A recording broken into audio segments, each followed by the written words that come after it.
Welcome dear all. Today we will be starting with the geography chapter number 2, that is physical features of India. Now by the name physical features of India, we can come to know that physical features means the features of India which categorized into like plateaus, mountains, coastal areas, desert areas and many more. So coming to the vast detail of what are physiographic features, let's start with what are the contents we are going to study in this chapter. The contents are physical features of India, theory of plate tectonics, how the movement of plates are taking place, plate boundary, and major physiographic divisions. Major physiographic divisions are subdivided into, as I told you all, what are the divisions we have in our India.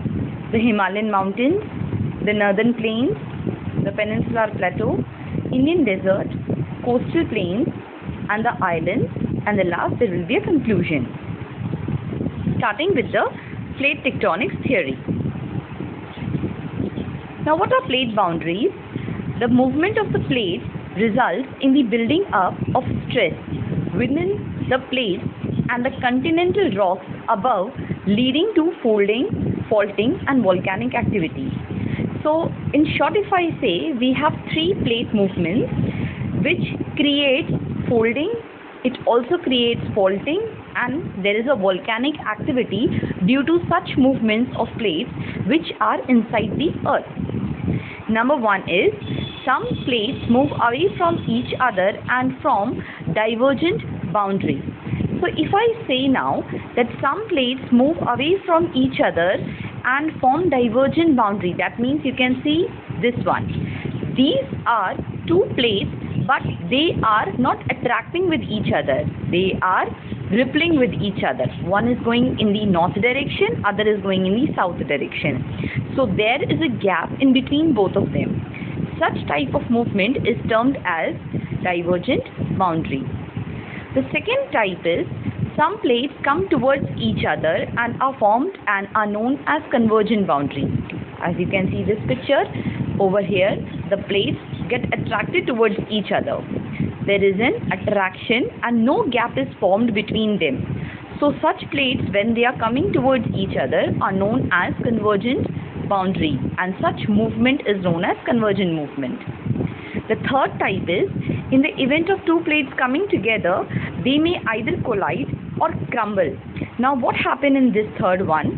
Either they, because they are attracting towards each other, the force or the speed due to which they are coming with each other, either they collide with each other, they crumble with each other, or even one may slide under other. मतलब एक के ऊपर एक आ जाते हैं. They come upon each other.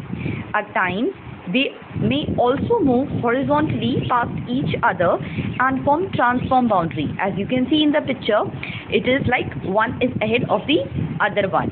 So it may happen that because of the speed coming towards each other, there is a transformation of boundaries due to the movement of plates.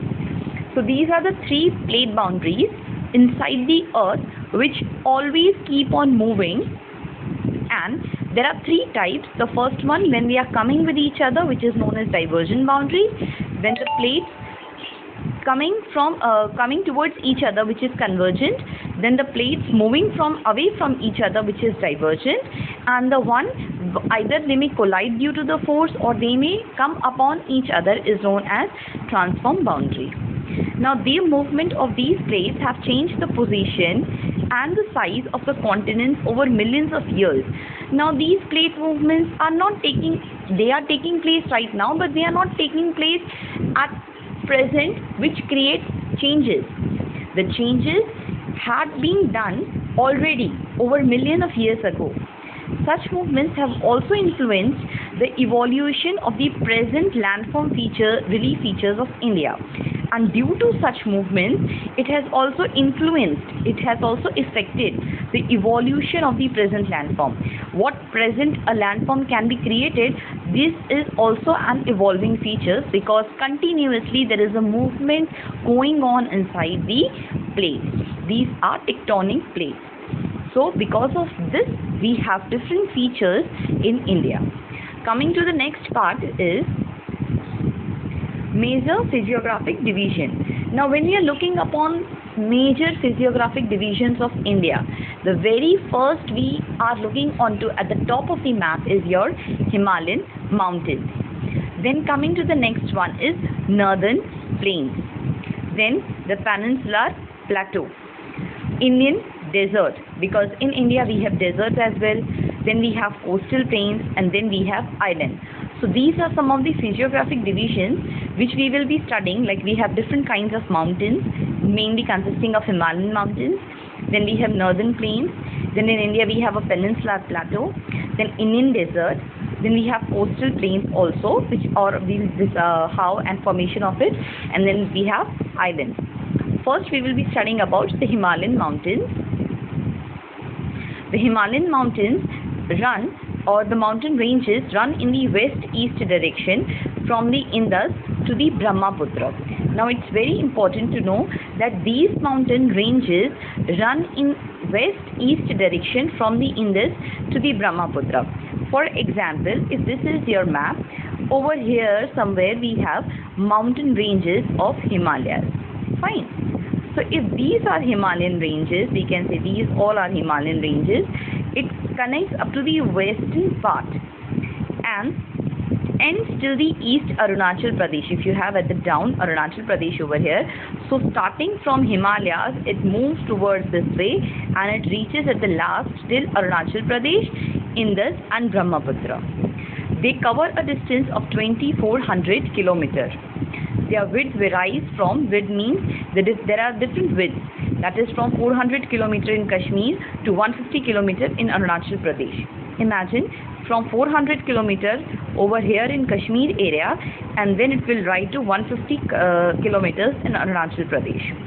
The altitudinal variations are greater in the eastern half than those in the western half. So altitudinal variations will be there, and it will be a greater in the eastern half than those in the western half, because over here in your western area it will be a little smaller, but then in the eastern area it will be a more. So this is about your Himalayan mountains. As you can see a picture over here, we have beautiful Himalayan mountains, and there are variations also in Himalayan mountains. There are 3 parallel ranges which consist in Himalayan mountains, but that we will be covering in our next video.